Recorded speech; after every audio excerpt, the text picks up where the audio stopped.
Hello everyone, good evening. Welcome to tonight's meeting of the Community and Culture Committee. I declare the meeting open at 6:02 p.m. I would like to acknowledge the beautiful people of the Eora Nation, who are the traditional custodians of all lands, waters, and sky in the Georges River area. I pay my respect to elders past and present and extend that respect to all Aboriginal and Torres Strait Islander people who live, work, and meet on these lands. Are there any apologies for tonight's meeting? We don't? Okay. So we move to the next one. Are there any requests to attend tonight's meeting remotely? As far as we know, We haven't received any. we haven't received anything. Yeah, I think we're all here, right? Thank you so much. So staff and public are reminded that this meeting is being recorded for minute-taking purposes and it's also being broadcast live to the public on Council's website in accordance with Section 5 on Council's Code of Meeting Practice. The recording will be made available on Council's website. The order of business is as shown in the agenda, which has been made available. Staff and public are reminded that this meeting is open. Doors to the meeting room are to be left open unless the meeting moves into a closed confidential session according to Section 14 of the Code of Meeting Practice. Only if the meeting moves into a closed confidential session will the public broadcasting of the meeting be suspended. Council's Code of Meeting Practice prohibits the electronic recording of meetings without the express permission of Council. Mobile phones must be turned to silent during the meeting. Does any councillors have any interest to declare tonight's meeting? Yeah, sorry, Madam Chair, I meant to put that in earlier. I do have a declaration of interest on item COM 025-23, the license agreement amenities block of Poulton Park. Poulton Park is used by Connells Point Football Club, of which my daughter plays for the team. So I'll put that declaration of interest in. Thank you. Non-significant, non-pecuniary. Thank you. Thank you, Councillor Kundratski. Does any other councillors have any interest to declare? If no, we move on. And I've been advised that there are no speakers registered for tonight's meeting. So we move to COM 021-23, confirmation of the minutes of the previous Committee and Culture Committee meeting held on 10th of July 2023. Can I have a mover and seconder? Moved by Councillor Wang and seconded by Councillor MB Happaha. Thank you. All in favour say aye. Aye. Against say no, so I declare it carried. We move to COM 022-23, minutes of the Georges River Council Sports Advisory Committee meeting held on Thursday, 6th July 2023. Yeah. Can I ask our staff, Margaret, to give us an overview of this report? Thank you, Margaret. Thank you, Madam Chair. So presenting to the committee the minutes of the Georges River Council, Sport Advisory Committee meeting, our second meeting that was held on Thursday the 6th of July. This is an advisory committee made up of 15 representatives across the local government area, sporting organisations. Of note, there were 2 additional committee members that were in attendance, which was Tanya Smith, representing Golf New South Wales, and Kate Javeski from St George Basketball Association. So the minutes of that meeting captured some presentations from council staff about update on Cars Park Pool, updates on, pardon me, the process for infrastructure grants for community organisations should they wish to propose any upgrades to council's facilities, and what the process is for that, as well as a general, as well as an update on shared use opportunities of canteens across council sporting amenities blocks.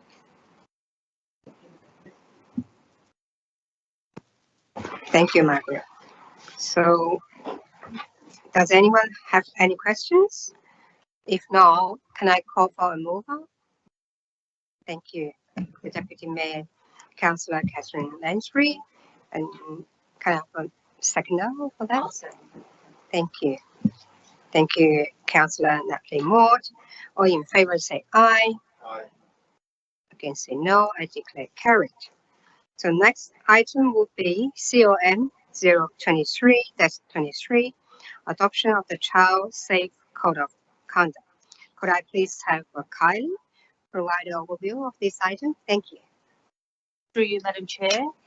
Councillors, the report today is seeking adoption of the Child Safe Code of Conduct. There are two Child Safe Code of Conduct documents before you.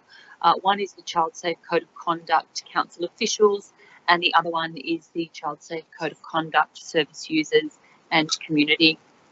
Back in November 2021, the Children's Guardian Amendment Act 2021, also known as the Child Safe Scheme, was passed by New South Wales Parliament. The Child Safe Scheme does require certain organisations, including local governments, to implement child safe standards. Under the scheme, council is required to have a Child Safe Code of Conduct. And in reviewing this requirement, we determined that there needed to be two separate documents, two Code of Conduct documents.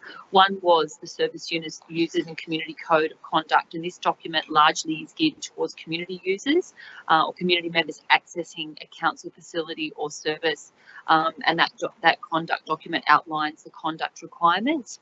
And it also directs community members to the Child Protection Helpline or New South Wales Police for reporting child protection concerns.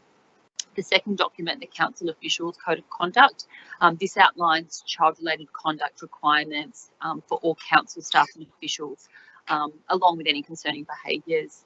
The purpose or intention of these documents is to establish clear rules and expectations around interactions with children and to prevent harm and abuse of children, as well as encouraging reporting. Does anyone have any questions? If not, can I call for a mover for this report? Happy to move, Madam Chair. Thank you. Madam Chair. Councillor Samuel Meir be the mover, and Councillor Lukanjowski seconded. All in favour say aye. Aye. And I declare carried. We move on to the next item, which is the COM 024-23, outgoing sponsorship and donations report. Can I please have Margaret again to provide an overview of this report? Thank you, Margaret. Thank you, Madam Chair.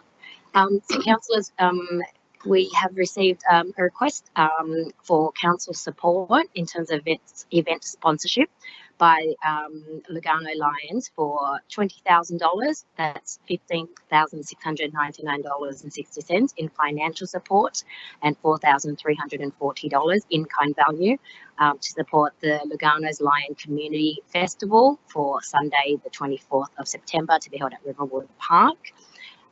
Council officers have assessed this against our existing grants, donations and sponsorship policy and recommend that council approves this event sponsorship request. So a bit of background, as you'd be familiar, Lions Club of Lugano was formed in 1953 and the club is made up of residents from across Lugano, Peakhurst Heights, Riverwood and Mortdale, and the work of the club members and the generosity of the community has resulted in donations in excess of $2 million. The Spring Festival was first held in 1979 and it's been a firm fixture in our community calendar. It's an opportunity for our local groups to participate either by attending, doing their promotions or performance, and the local entertainers as well are a positive fixture of this festival. The purpose of the financial and in-kind support will cover festival expenses such as the installation of marquees and stages, hire of amenities such as portaloos, electronic messaging boards and generators, as well as the use of electricity, water, cleansing and waste services. Any questions? Yes, through you, Madam Chair. Just a quick question. So this is an annual event we have been held for many years, right? So is the financial grant and the in-kind donation is consistent? The amount is that consistent comparing with the previous years? I haven't got that information on hand, but just from memory, Councillor Wang, Yeah. it is quite a massive festival in our in scale, and the event costs associated with that. The $20,000 amount is the maximum amount for this tier 1 events in our community. So just from memory, I would say that that is a similar amount from previous pre-COVID years. Thank you. Any other questions about this report? If no, can I call for a mover? Yeah. Councillor Wang, can I call for a seconder, please? Councillor M.B. Hapahan. All in favor say aye. Against say no. I declare carried. So we're going into the next item, which is a COM 02523 request for delegated authority for the general manager to modify the license agreement for the amenities buildings at the Golden Park, Botanic, and the Pickers Park, Botanic. Can I have Margaret give us that overview? Thank you, Margaret. Please. Thank you, Madam Chair. So, councillors, this next item is a request for delegated authority for the General Manager to modify the license agreement for the amenities buildings at Fulton Park, which has one synthetic field, one synthetic turf area, and Penshurst Park, which is another one that has synthetic fields. The existing license agreement with St George Football Association, trading as Football St George, we are requesting the removal of the amenities buildings that are situated on these two parks that have synthetic fields from their current multi-facility license. So it took me a while to get my head around this, so I'm just trying to provide as much information as possible for tonight's meeting. So currently we have license agreements for various sporting amenities across the local government area, and Football St George, they are entitled to annual usage of sporting amenities buildings with a synthetic field at Pickers and Fulton Park until the 31st of May 2025. But additionally, on the 7th of November 2019, Football St George entered in a 3-year management agreement for council's synthetic sporting fields for the Pickers Park and Fulton Park facilities. And that management agreement for Pickers Park expired on the 6th of November, and the management agreement for Pickers Park expired on the 6th of November, and the management agreement for Fulton Park expired on the 24th of May 2023 this year. So we're in a situation now where council officers are undertaking a review to present to council in the future a report to determine the operational requirements for the management of these two synthetic fields. But meantime, Football St George, they continue to manage the synthetic fields at Penshurst Park and Fulton Park.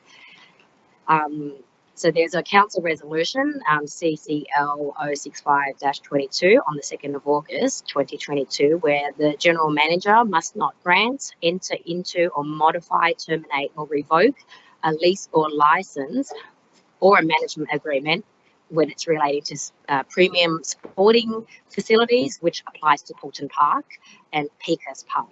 So we're kind of in this administrative situation where we were asking for the general manager to have the authority from council to be able to modify the existing license agreement with Football St George to remove those amenities blocks from Fulton Park, the synthetic and fields, and the Pickers Park synthetics, so that we can, I suppose, be able to present our recommendations to council on the future of the management of the synthetic fields.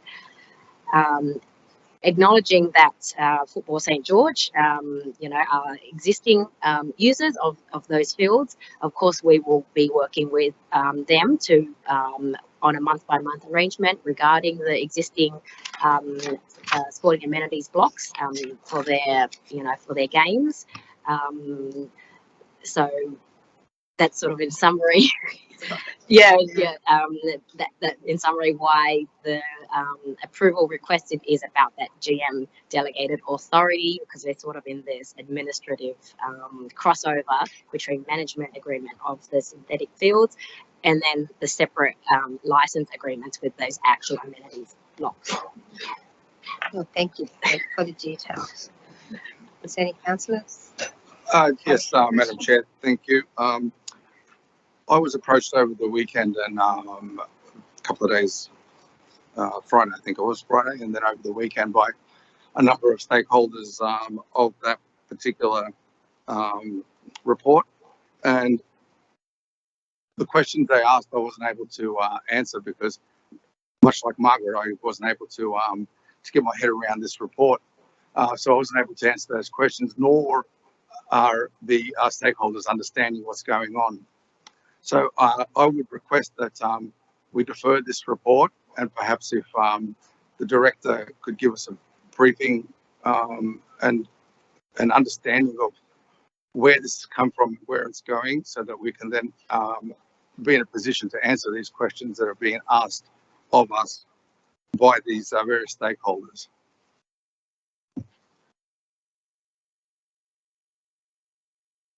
So defer the whole report or change the recommendation that would say that the general manager, the general manager needs delegation to do any of this. So could it be after stakeholder engagement and a briefing or something to the sports advice, so that we can still make sure that we get the general manager appropriate delegation? Yes, I don't have a problem with the general manager having the appropriate delegation. And then it stipulates further consultation occurring. So would you like to change or you just want to defer it straight to a council meeting, or I'll be led by you as the councillor? Whether we defer it to full council meeting or to next month, just so that we can get that briefing and information that we need to make a decision on where to go with this report. I think Councillor Lansbury has a question. I have a question. I don't agree with deferring it, and I'm not quite sure what the concern is. I think the report does actually explain what the purpose of it is. So nobody's approached me over the weekend. I know quite a few people, as you do too, Councillor Konjowski. Nobody's approached me to raise any concerns about it. Also, I'm curious as to what the concerns are. Their concerns are, where do they stand now and going forward? There's hope from both Connells Point Rangers and also Football St George, and I just wasn't able to answer those questions to get them that direction. So I don't know what I'm voting on, so I'd like some more information, whether it's to me personally over the next couple of weeks or a briefing if the director can organise that, so that I am able to answer those questions that were posed to me by both Football St George and also Connells Point. Councillor Amir? Madam Chair, given that any decision that we make tonight doesn't get formally adopted till the full council meeting in 2 weeks' time, is it possible to defer a decision tonight for it to go to the full council meeting in 2 weeks' time, and maybe we're able to ascertain some information between now and that full council meeting,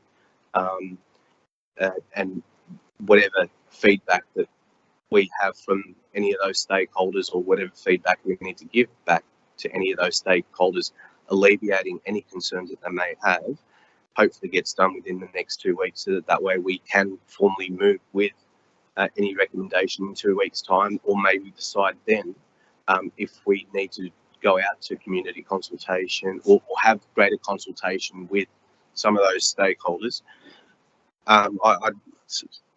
I appreciate that you may not agree with it, Councillor Lansbury, but all I'm saying is that we defer whatever decision tonight to a full council meeting, and then we can decide at a full council meeting what we want to do from there.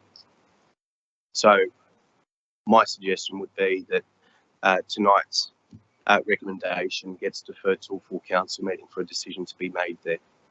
So you mean for the full council meeting for this month? Yes. So there's some draft wording up on the board at the moment that the report be deferred. I think they say to the full council meeting on 28th August 2023. Who's putting that recommendation? That was you, I'll move that, Councillor Kanjowski. I'm happy to second that. And you've got a seconder. All right, so we now need to put that motion and vote for that motion. So I need to go through. Yeah. Right? So, yeah, go through from me, right? So calling for the vote. Yeah. Can I call for the votes from each councillor? Me, just 4 from me. And Councillor MP Hapa, 4. Councillor Elmi, 4. Councillor Kanjowski, 4. Councillor Lansbury, Against. Councillor Mott, Against. Councillor Smirtley, 4. Councillor Stratkopoulos, 4. Councillor Wayne. Against.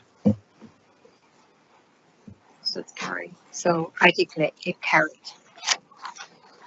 So there being no other business on the agenda, so I declare this meeting closed at 6:24 p.m. Thank you, councillors. Thank you. Thank you, councillor.